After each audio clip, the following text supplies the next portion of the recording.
Hello दोस्तों, स्वागत है आपका आपके channel something new in education पर। एनसीईआरटी सीरीज में आज हम देखने वाले हैं क्लास 7 की एनसीईआरटी साइंस चैप्टर 4, जिसका नाम है अम्ल, क्षारक और लवण, एसिड, बेस एंड सॉल्ट। इस चैप्टर के अंदर हम देखेंगे अम्ल और क्षारक क्या होते हैं, लवण के बारे में जानेंगे।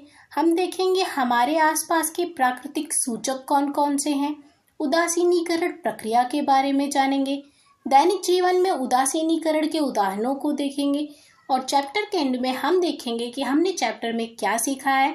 तो चलिए वीडियो को स्टार्ट करते हैं। अपने दैनिक जीवन में हम नींबू, इमली, नमक, शक्कर और सिरके जैसे अनेक पदार्थों का उपयोग करते हैं। क्या इन सब का स्वाद एक समान होता है? आइए हम टेबल 4.1 में सूचीबद्ध किए गए कुछ खाद्य पदार्थों के स्वाद पर ध्यान दें। यदि आपसे इनमें से किसी भी पदार्थ का स्वाद नहीं चखा यदि आपने इनमें से किसी पदार्थ का स्वाद नहीं चखा हो तो उसे चखिए और परिणामों को टेबल 4.1 में लिखिए। जैसे कि यहाँ आपको एक टेबल दी गई है, यहाँ पे कुछ पदार्थों के नाम दिए हैं, यहाँ पे आपको उसका टेस्ट लिखना है कि कैसा स्वाद है उसका। नींबू का रस, आप नींबू का रस बताइए कैसा स्वाद होता है? खट्टा होता है। कैसा होता है? खट्टा होता है। संतरे का रस कैसे होता है? इसका स्वाद भी खट्टा होता है। सिरका कैसे होता है? खट्टा होता है, थोड़ा सा कड़वा भी लगता है। दही का स्वाद क्या होता है? खट्टा होता है। इमली क्या होता है? खट्टा होता है। आप बताइए शक्कर का स्वाद कैसा होता है? शक्कर का स्वाद मीठा होता है। कैसा होता है शक्कर का स्वाद? मीठा होता है। नमक का स्वाद कैसा होता है? नमकीन होता है। आंवले का स्वाद कैसा होता है? थोड़ा थोड़ा कड़वा होता है। खाने का स्वाद सोडा स्वाद में कैसा होता है? थोड़ा थोड़ा कड़वा होता है। अंगूर का स्वाद कैसा होता है? खट्टा होता है। कच्चे आम का स्वाद आप बताइए कैसा होता है? उसका स्वाद भी खट्टा होता है।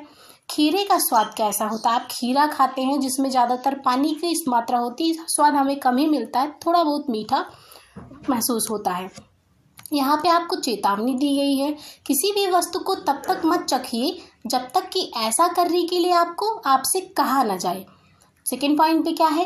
किसी भी वस्तु को तब तक स्पर्श ना करें जब तक कि ऐसा करने के लिए आपसे कहा ना जाए। मतलब वो वस्तु स्वाद में कैसी भी हो सकती है, तो आप चखेंगे तो आपको जैसे ज़्यादा तीखी होगी तो दिक्कत हो जाएगी।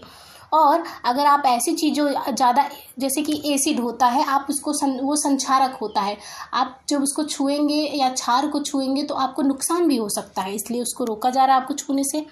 आप देखेंगे कि इनमें से कुछ पदार्थों का स्वाद खट्टा, कुछ का कड़वा, कुछ का मीठा और कुछ का नमकीन है। बूझो क्या कहते हैं? क्या मैं सभी पदार्थों का स्वाद ज्ञात करने के लिए उन्हें चख सकता हूँ? तो पहली क्या कहती हैं? नहीं। क्या तुमने चेतावनी नहीं पढ़ी? हमें अज्ञात पदार्थों को नहीं चखना चाहिए, ये हमें हानि पहुँचा सकते हैं। जो अभी हमें नीचे चेतावनी दी गई उसकी बात हो रही है। अम्ल और क्षारक क्या होते हैं इसके बारे में देखते हैं। दही, नींबू का रस, संतरे का रस और सिरके का स्वाद खट्टा होता है। इन पदार्थों का स्वाद खट्टा इसलिए होता है क्योंकि इनमें अम्ल अर्थात एसिड होते हैं। ऐसे पदार्थों की रासायनिक प्रकृति अम्लीय होती है। यहाँ अम्ल का स्वाद आपको कैसा बताया गया है? खट्टा बताया गया है। एसिड शब्द की उत्पत्ति लैटिन शब्द एसियर से हुई है। मतलब एसिड जो शब्द बना है वो कहाँ से लिया गया है? लैटिन शब्द एसियर से लिया गया है, जिसका अर्थ है खट्टा। और इसका अर्थ क्या होता है? खट्टा। इन पदार्थों में पाए जाने वाले अम्ल प्राकृतिक अम्ल होते हैं। मतलब जैसे कि आप ऐसा तो है नहीं कि उसमें अलग से एसिड डाल रहे हो। किसी भी फ्रूट में कोई भी फल ले लो, जैसे अंगूर है, उसमें अलग से तो डाल नहीं रहे हो मैन मेड, ह्यूमन मेड या सिंथेटिक एसिड तो डाल नहीं रहे हो, ये प्राकृतिक है, पहले से उनमें मौजूद है। खाने का सोडा, बेकिंग सोडा कैसा होता है स्वाद में? क्या इसका स्वाद भी खट्टा है? यदि नहीं है तो इसका स्वाद कैसा होता है? क्योंकि इसका स्वाद खट्टा नहीं है, जिसका मतलब है इसमें कोई अम्ल नहीं है। आप बेकिंग सोडा थोड़ा सा टेस्ट करके देखिए, उसका स्वाद आपको खट्टा नहीं मिलेगा। और बेकिंग सोडा प्रकृति में क्षारक होता है, इसका स्वाद कड़वा है। कैसा है इसका स्वाद? कड़वा है। यदि आप इसके विलयन को अपनी अंगुलियों के बीच रगड़े तो यह साबुन जैसे चिकना लगता है। सामान्यतः हम जो घरों में सोडा यूज़ करते हैं कुछ बनाने के लिए, उसको बेकिंग सोडा बात कही जा रही है। और जैसे कि बेकिंग सोडा एक क्षारक होता है, एक दुर्बल क्षारक होता है। तो जैसे एसिडिटी हो जाती किसी किसी को, तो उसको पीने के लिए थोड़ा सा उसकी थोड़ी सी मात्रा लेने के लिए कहते हैं, क्योंकि वो क्षारक है और वो एसिड को निरस्त कर देगा, दोनों न्यूट्रल हो जाएंगे मिलके। इसलिए आपको बेकिंग सोडे का घोल थोड़ा सा पीने के लिए कहा जाता है एसिडिटी में। इन्होंने कहा और जो स्पर्श करने पर साबुन जैसे लगते हैं क्षारक कहलाते हैं। ऐसे पदार्थ जिनका स्वाद कड़वा होता है और जो स्पर्श करने में साबुन जैसे लगते हैं क्षारक कहलाते हैं। इन पदार्थों की प्रकृति क्षारकीय कहलाती है। मतलब अम्लीय पदार्थों की प्रकृति अम्लीय तथा क्षारकीय पदार्थों की प्रकृति क्षारीय पदार्थों की प्रकृति क्षारकीय होती है। यदि हम किसी पदार्थ को चख नहीं सकते तो हमें उसकी प्रकृति कैसे ज्ञात होगी। मतलब सभी चीज़ों को तो हम चख नहीं सकते हैं, वो हमारे लिए हानिकारक भी हो सकती है। तो हम कैसे पता करेंगे कि उसका नेचर क्या है। कोई पदार्थ अम्लीय है अथवा क्षारकीय, इसका परीक्षण करने के लिए विशेष प्रकार के पदार्थों का उपयोग किया जाता है। ये पदार्थ सूचक कहलाते हैं। मतलब किसी भी पदार्थ की प्रकृति को जानने के लिए हम किसका यूज़ कर सकते हैं, उसे बिना चखे कैसे चेक कर सकते हैं, सूचक के माध्यम से। सूचकों को जब अम्लीय अथवा क्षारकीय पदार्थ युक्त विलयन में मिलाया जाता है तो उनका रंग बदल जाता है। हल्दी, लिटमस, गुड़हल की पंखुड़ियाँ, यहाँ पे जैसे हल्दी, लिटमस, गुड़हल की पंखुड़ियाँ आदि कुछ प्राकृतिक सूचक पाए जाने वाले सूचक है, प्राकृतिक रूप से पाए जाने वाले सूचक है। मतलब इनको अगर आप एसिड या बेस में, मतलब अम्ल या क्षारक में डालेंगे, हल्दी को, लिटमस पेपर को या लिटमस को या गुड़हल को, तो ये इनका रंग चेंज हो जाता है। जैसे कि आप हल्दी देखिए, हल्दी का दाग अगर किसी कपड़े पे आपके लगा है तो उसको साबुन से धुलिए तो वो लाल हो जाता है। जब उस पर साबुन आप डालते हैं, डिटर्जेंट डालते हैं, तो क्या हो जाता है, उसका कलर, धब्बे का कलर लाल हो जाता है। क्यों? क्योंकि साबुन जो है आपका, डिटर्जेंट जो है क्षारकीय है और ये एक सूचक है। तो क्षारक, जो लिटमस पेपर होता है, क्षारक में जाकर क्षारक से अभिक्रिया करके लिटमस का रंग क्या हो जाता है, लाल रंग हो जाता है। तो इसीलिए उसका कलर चेंज हो जाता है। और जब उसको फिर से पानी से धुल देते हैं तो फिर से उसका रंग वापस आ जाता है। यहाँ पर ये कुछ प्राकृतिक सूचक हैं। यहाँ पे बताया गया है, क्या आप जानते हैं, कुछ अम्लों के नाम बताए गए हैं और वो किस में पाया जाता है, वो उस वस्तु का, उस पदार्थ का नाम बताया गया है। जैसे कि एसिटिक अम्ल किस में पाया जाता है, सिरके में।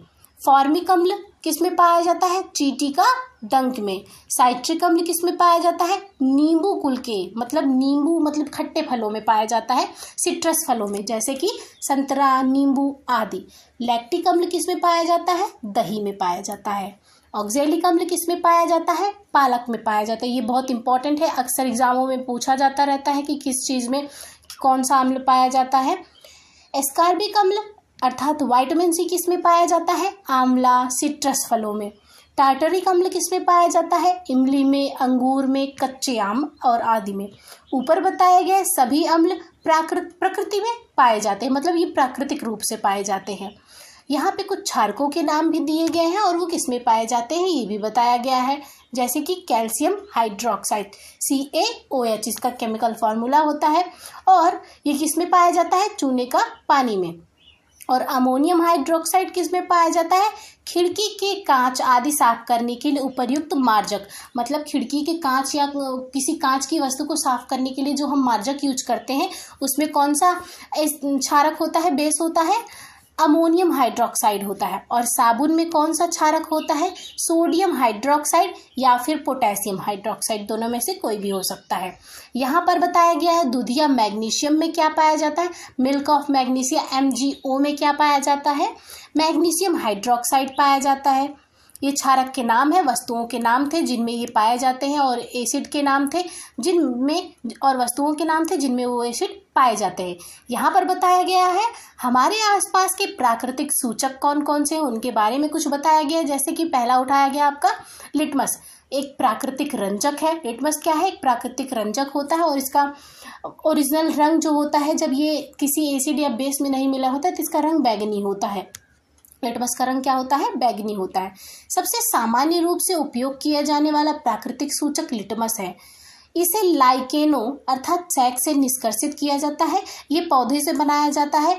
आसुत जल में इसका रंग माव यानी नील सोड होता है, जिसे हम नॉर्मली वैसे बैंगनी कह देते हैं, नीले कलर पे होता है थोड़ा। जब इसे अम्लीय विलयन में मिलाया जाता है तो यह लाल हो जाता है, और जब क्षारीय विलयन में मिलाया जाता है तो यह नीला हो जाता है। यह विलयन के रूप में अथवा कागज की पट्टियों के रूप में उपलब्ध होता है। मतलब लिटमस पेपर जनरली आपने देखा होगा, जिन्हें लिटमस पत्र कहते हैं। सामान्यतः यह लाल और नीले लिटमस पत्र के रूप में उपलब्ध होता है, क्योंकि अगर हम नीले पेपर को अम्ल में डालेंगे तो उसका रंग लाल हो जाएगा, और लाल पेपर का यूज करते हैं बेस में डालते हैं, उसका रंग नीला हो जाता है, उससे कलर पता चल पाता है। यहाँ पर उसका ये दिखाया गया है कि पौधा दिखाया गया जिससे उसको निकाला जाता है। सामान्यतः यह लाल और नीले लिटमस पत्र के रूप में उपलब्ध होता है, जो कि फिगर 4.1b में दिखाया गया। ये देखिए लिटमस पेपर रेड और ब्लू कलर के दिखाए गए हैं, और यहाँ पे वो पौधा दिखाया गया है जिससे लिटमस बनाया जाता है। ये थैलोफाइटा समूह का पौधा होता है। यहाँ पे एक्टिविटी 4.1 दी गई है, इसको देखते हैं जरा सा क्या कहा गया है इसके बारे में।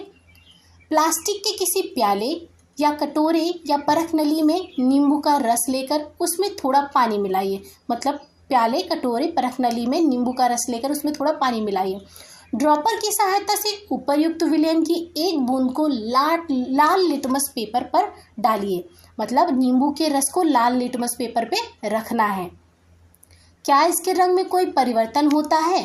इसी परीक्षण को नीले लिटमस पत्र के साथ दोहराइए। यहाँ पर आप देख सकते हैं कुछ बच्चे हैं जो कि ब्लू लिटमस पेपर पे ये प्रक्रिया कर रहे हैं। इन्होंने कहा नोट कीजिए कि क्या रंग में कोई परिवर्तन होता है। पहले आप लाल लिटमस पेपर पर नींबू का रस डालिए, फिर नीले लिटमस पेपर पर नींबू का रस डालिए, और दोनों पे देखिए कि इस पे परिवर्तन होता है। नलके का पानी, अपमार्जक अर्थात डिटर्जेंट का घोल, वातित पेय पदार्थ, मतलब जैसे कि वातित पेय पदार्थ मतलब जैसे आप कोई कोल्ड ड्रिंक पी रहे हैं उसकी बात हो रही, वो सोडा जल होता है। साबुन का विलयन, शैम्पू, सामान्य नमक का विलयन, शक्कर का विलयन, सिरका, बेकिंग सोडा का विलयन, दूधिया मैग्नीशियम, धावन सोडे का विलयन तथा चूने का पानी। यदि संभव हो तो विलयन आसुत जल में बनाएं।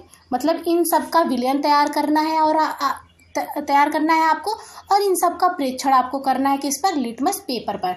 इन्होंने कहा चूने का पानी बनाने के लिए किसी बोतल में चूने की कुछ मात्रा पानी में घोलिए। विलयन को भली भांति हिलाकर कुछ देर रखा रहने दीजिए। अब बोतल के ऊपरी भाग से कुछ द्रव को किसी बर्तन में निथार लीजिए। यह द्रव ही चूने का पानी है। मतलब नीचे का जो अवक्षेप बचेगा उसको छोड़ दीजिए, ऊपर का पानी ले लीजिए। यहाँ पर दिया गया है, अपने प्रेक्षणों को टेबल 4.2 में नोट करिए कि किस लिटमस पेपर का रंग चेंज हुआ है। परीक्षण करना है आपको उन वस्तुओं से, जैसे सिरका लिया आपने, बेकिंग सोडा लिया, ये सब लिया, उसका आपको इसमें सारणी में लिखना है। लाल लिटमस पेपर पर क्या प्रभाव पड़ता है और नीले लिटमस पेपर पर प्रभाव क्या पड़ता है, और निष्कर्ष निकालिए। जैसे कि हम नींबू का रस देखेंगे तो लाल लिटमस पेपर पर वो कोई प्रभाव नहीं छोड़ेगा, लेकिन नीले लिटमस पेपर को वो लाल कर देगा नींबू का रस। क्यों? क्योंकि नींबू का रस उसका नेचर अम्लीय होता है, और हम जानते हैं अम्लीय नेचर का विलयन लिटमस पेपर को लाल कर देता है। तो लाल पे तो कोई प्रभाव दिखेगा ही नहीं क्योंकि वो ऑलरेडी लाल है, और ब्लू वाले पे आपको दिखेगा प्रभाव क्योंकि उसका रंग लाल हो जाएगा। क्या आपकी सूची में कुछ ऐसे विलयन हैं जिनका लिटमस पत्र पर कोई प्रभाव ही नहीं होता? इन पदार्थों के नाम लिखिए। मतलब जैसे अगर इनमें से कुछ आप लेते हैं, जैसे कि कुछ भी लेते हैं, अगर उनका कोई प्रभाव ही ना पड़े लिटमस पेपर पर, तो आप लिखिए उसको। जैसे कि इनमें सबसे ज़्यादा, सबका तो वैसे होगा ही क्योंकि डिटर्जेंट का घोल जो हो क्षारीय होगा, नींबू का पानी एसिड होगा, साबुन का विलयन भी आपको बेसिक नेचर का मिलेगा, मतलब क्षारीय नेचर का मिलेगा। और ऐसे विलयन जो लिटमस पेपर पर कोई प्रभाव नहीं डाल रहे हैं, ऐसे विलयन जो लाल तथा नीले लिटमस पत्र के रंग को परिवर्तित नहीं करते हैं, उदासीन विलयन कहलाते हैं, न्यूट्रल सॉल्यूशन कहलाते हैं। ऐसे पदार्थ ना तो अम्लीय होते हैं ना ही क्षारकीय, मतलब वो न्यूट्रल नेचर के होते हैं, उदासीनी प्रकृति के होते हैं। अब यहाँ पे पहले आपको किसके बारे में बताया गया था? लिटमस के बारे में बताया गया था। अब एक और प्राकृतिक सूचक हल्दी के बारे में बताया जा रहा है। हल्दी एक अन्य प्राकृतिक सूचक है। यहाँ एक्टिविटी 4.2 करने के लिए कहा गया है। 1 चम्मच हल्दी पाउडर लीजिए, इसमें थोड़ा जल मिलाकर इसका पेस्ट बनाइए। और क्या कहते हैं? स्याही, सोख्ता, ब्लॉटिंग पेपर या फिल्टर पत्र हल्दी का पेस्ट लगाकर, मतलब फिल्टर पेपर पर हल्दी का पेस्ट लगाइए, हल्दी पत्र बनाइए। हल्दी पत्र आपके पास है और उसे सुखा लीजिए, मतलब एक पेपर पर, फिल्टर पेपर पर आप हल्दी का लेप लगा के उसे सुखा लेना है आपको। हल्दी पत्र की पतली पतली पट्टियाँ काट लेनी है, जैसे लिटमस पेपर की पतली पतली पट्टियाँ आपको दिख रही हैं यहाँ पे, वैसे ही हल्दी की यहाँ पे पट्टियाँ बना लेनी है। हल्दी पत्र की पट्टी एक बूंद साबुन का विलयन डालिए। आप क्या देखते हैं? आप देखेंगे कि जब साबुन का विलयन डालेंगे तो हम हल्दी का कलर चेंज हो जाता है। आपने देखा है रेड कलर का हो जाता है दाग। इस प्रकार टेबल 4.3 में दिए गए विलयनों का, मतलब ये जितने भी विलयन दिए गए थे उन सब का हल्दी के साथ परीक्षण कीजिए। अपने परीक्षणों को टेबल 4.3 में नोट कीजिए। आप अन्य पदार्थों को विलयन से भी परीक्षण कर सकते हैं, मतलब आप और भी विलयन ले सकते हैं और उनका भी परीक्षण कर सकते हैं। यहाँ पे कुछ दिया गया है। नींबू का रस, जब आप नींबू का रस डालेंगे तो हल्दी पर क्या प्रभाव पड़ेगा? क्या हल्दी पर प्रभाव पड़ेगा? हाँ, उसका रंग और चमकीला हो जाता है। संतरे का रस डालेंगे तो वो उसमें भी हो जाएगा। और सिरका जब डालेंगे तो वो क्षारकीय नेचर का होता है, तो उसका रंग जो है बदल जाएगा। हल्दी के दाग का रंग बदल जाएगा, मतलब उस पेपर का रंग चेंज हो जाएगा। दूधिया मैग्नीशियम, मैग्नीशियम हाइड्रोक्साइड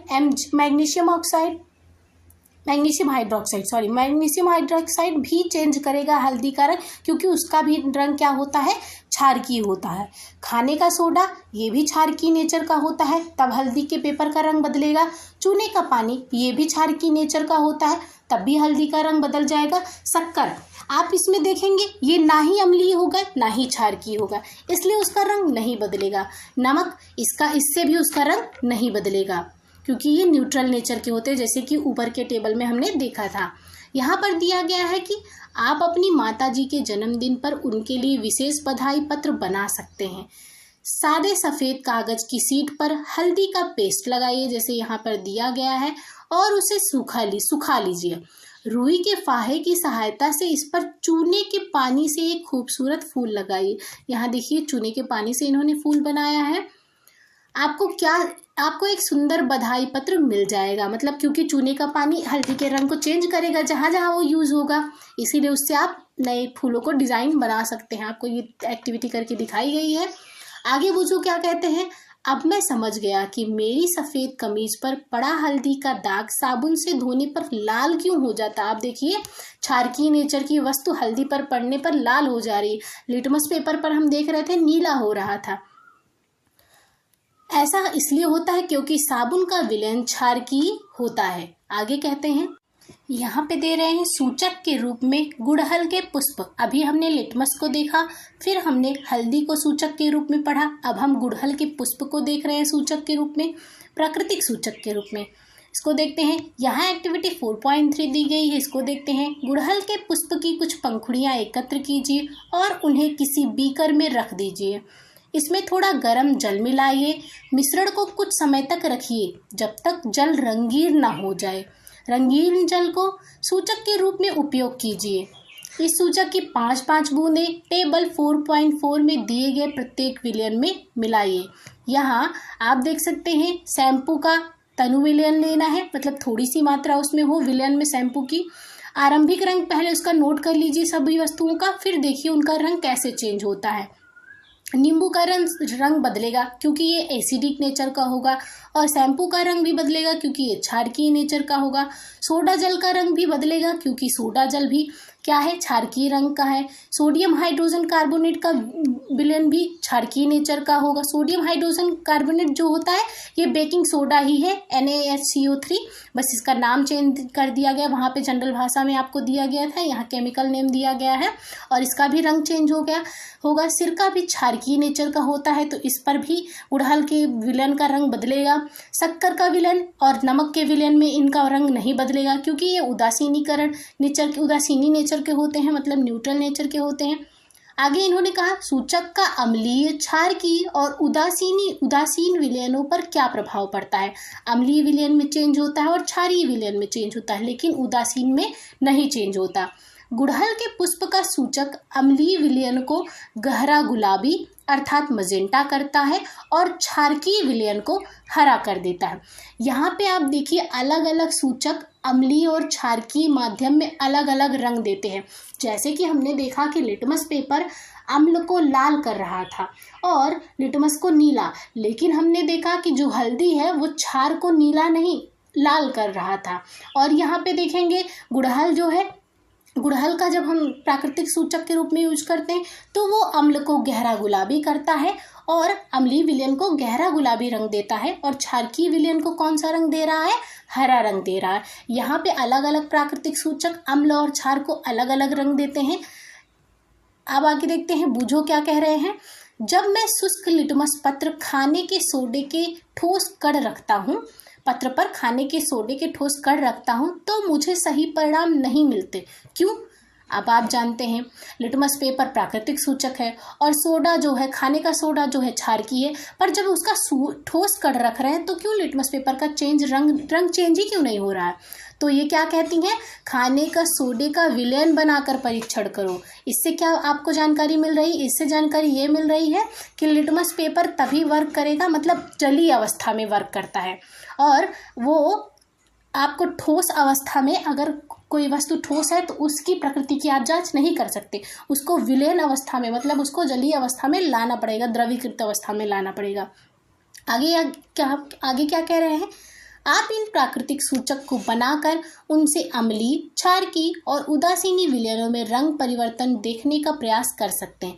यहाँ पे किस प्रकार फिगर दिया गया है कि ये जो गुड़हल है उसको प्राकृतिक सूचक के रूप में यूज किया गया है। अम्लीय माध्यम को वो क्या कर देता है, गुलाबी कर देता है, और क्षारकीय माध्यम को क्या कर देता है, वो नीला कर देता है। और ये गुड़हल का क्या है, ये अम्ल है, ये सूचक है आपका, ये क्षारक है। आगे देखते हैं, पहेली आपके लिए निम्नलिखित समस्या लेकर आई है। यहाँ पर कहा गया है कॉफी का रंग है भूरा और स्वाद है कड़वा, अम्ल है या है क्षार। प्रश्न बड़ा ही है दुश्वार, स्वाद के कारण से अनजान, बिना परीक्षण होना ज्ञान। यहाँ पे पूछा गया है कॉफी जो होता है वो किस नेचर का होता है। आप समझ सकते हैं इसका स्वाद क्या होता है, कड़वा होता है। आप इसको क्षारकीय कह सकते हैं क्या, तो ये आपको बताना है। यहाँ पे आगे एक्टिविटी दी गई है 4.4, इसको देखते हैं। शिक्षक शिक्षिका से अपेक्षित है कि वे अपने विद्यालय की प्रयोगशाला अथवा आसपास के किसी विद्यालय से निम्नलिखित रसायनों के तनु विलयन लें। कौन कौन से, हाइड्रोक्लोरिक अम्ल HCl एसिड लेना है, सल्फ्यूरिक अम्ल H2SO4, नाइट्रिक अम्ल HNO3, एसिटिक अम्ल सोडियम हाइड्रोक्साइड, अमोनियम हाइड्रोक्साइड तथा आगे कह रहे हैं कैल्शियम हाइड्रोक्साइड अर्थात चूने का पानी लेना है। और आप जानते हैं चूने का पानी कैसे बनाना है। इनमें से प्रत्येक विलयन पर तीनों सूचकों के प्रभाव को प्रदर्शित कीजिए, मतलब लिटमस की जांच कीजिए, हल्दी की जांच कीजिए तथा गुड़हल का विलयन तैयार करके जांच करिए। और अपने परीक्षणों को यहाँ पर टेबल 4.5 में लिखना है कि HCl का क्या प्रभाव पड़ता है। आप जानते हैं हाइड्रोक्लोरिक एसिड है, तो अगर ये एसिड है तो ये नीले लिटमस पेपर को क्या करेगा, लाल करेगा। हल्दी पाउडर क्या करेगा, नीला करेगा। गुड़हल क्या करेगा, गुलाबी करेगा। क्यों? क्योंकि हमने पढ़ा है कि गुड़हल का विलयन क्या करता है, अम्लीय विलयन को गुलाबी रंग देता है। चेतावनी क्या दी गई है, प्रयोगशाला अम्लों और क्षारकों के रखरखाव तथा उपयोग में अत्यधिक सावधानी बरतनी चाहिए, क्योंकि ये संक्षारक प्रकृति के होते हैं जो त्वचा में ज्वलन उत्पन्न करते हैं और उसे हानि पहुंचाते हैं, इसलिए इनको बिना प्रिकॉशन के छूना नहीं चाहिए। उदासीनीकरण प्रक्रिया क्या होती है, इसको देखते हैं। हमने पढ़ा है कि अम्ल नीले लिटमस को लाल कर देते हैं और क्षारक लाल लिटमस को नीला कर देते हैं। आइए अब यह देखें कि जब किसी अम्ल को किसी क्षारक में मिलाया जाता है तो क्या होता है। हम उस सूचक का उपयोग करने जा रहे हैं जिसका आपने अभी तक उपयोग नहीं किया है। इसे फिनोप्थलीन कहते हैं और फिनोप्थलीन जो है एक मानव निर्मित है, यानी कृत्रिम सूचक होता है। यहाँ एक्टिविटी 4.5 दी गई है, इसको देखते हैं। यह क्रियाकलाप शिक्षक द्वारा कक्षा में निर्देशित निर्देशित किया जाना चाहिए, मतलब अकेले नहीं करना है, आप लोगों को शिक्षक की उपस्थिति में करना चाहिए। किसी परख नली के 1/4 भाग को तनु हाइड्रोक्लोरिक अम्ल से भरिए, मतलब 1/4 पार्ट को उसको परख नली के HCl को डालिए, हाइड्रोक्लोरिक एसिड को डालिए। इसका रंग नोट कीजिए, इसका रंग कैसा है पहले ही आपको नोट कर लेना है। फिर फिनोल्फ्थलीन विलयन के रंग को भी नोट कीजिए कि फिनोल्फ्थलीन विलयन किस रंग का है। फिर सूचक के मतलब फिनोल्फ्थलीन की 2 से 3 बूंद अम्ल में मिलाना है, ज़्यादा नहीं मिलाना है, नहीं तो अम्ल क्या होता है, प्रस्फुरित होता है और आप पर गिरेगा तो आप जल सकते हैं।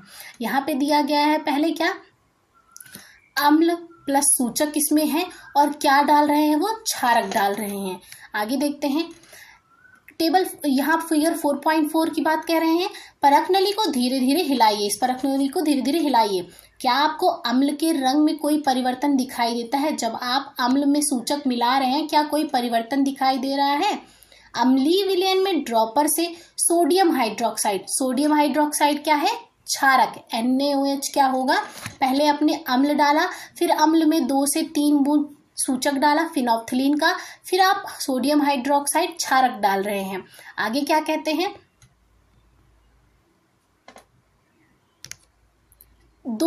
हिलाते हुए बूंद बूंद करके सोडियम हाइड्रोक्साइड विलयन डालना तब तक जारी रखिए जब तक कि हल्का गुलाबी रंग ना आ जाए। मतलब सूचक और एसिड में आप क्षारक मिला रहे हैं तब तक मिलाना है बूंद बूंद करके जब तक कि उसका रंग गुलाबी ना हो जाए।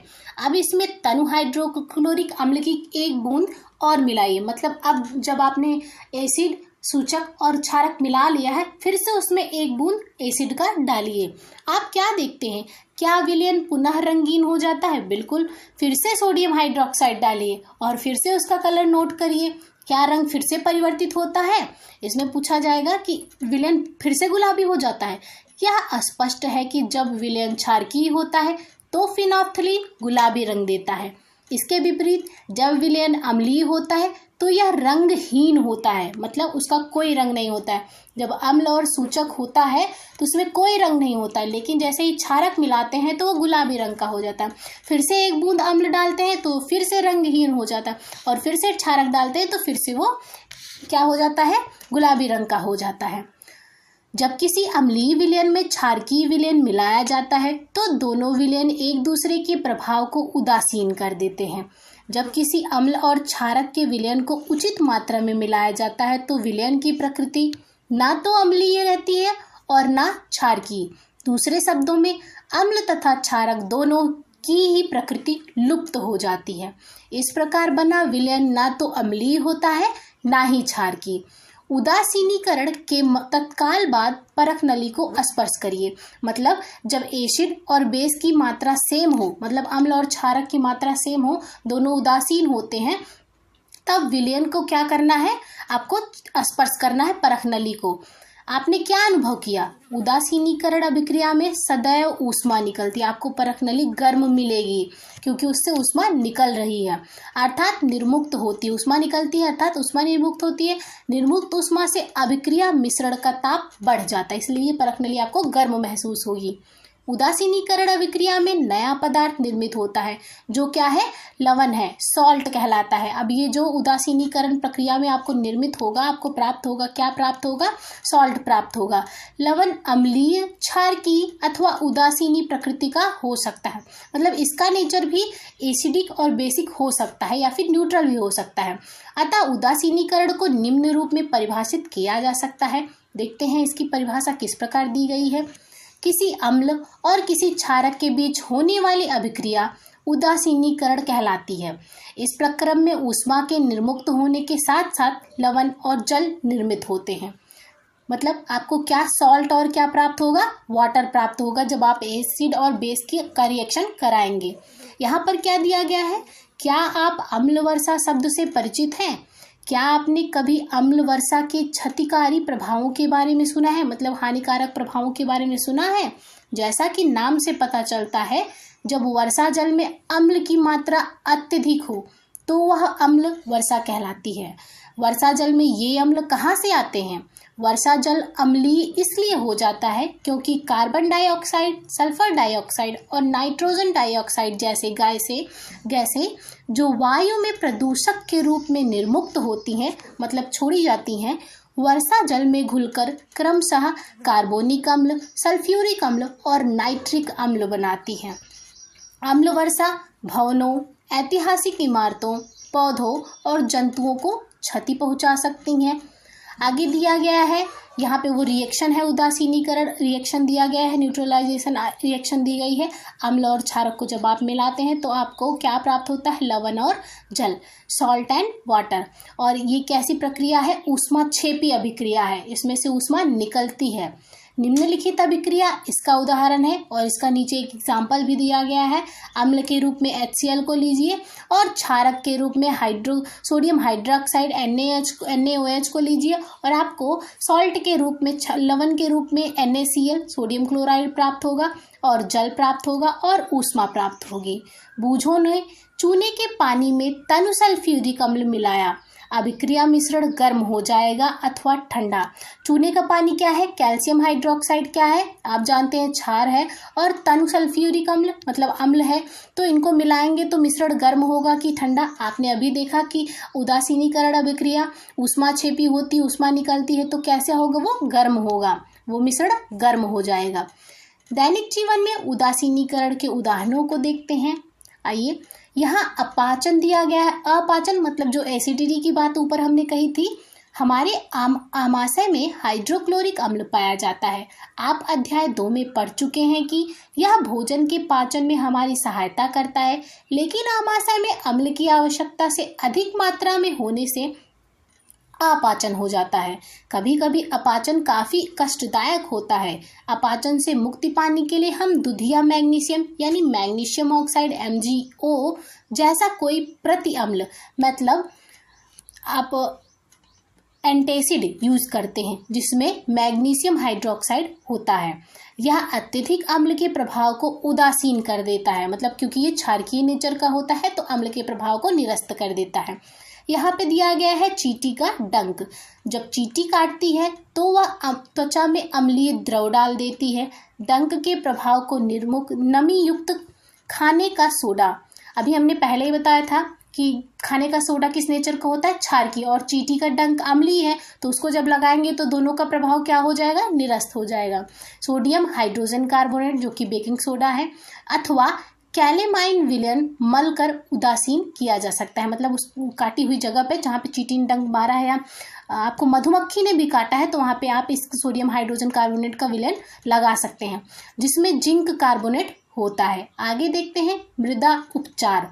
रासायनिक उर्वरकों का अत्यधिक उपयोग मृदा को अम्लीय बना देता है।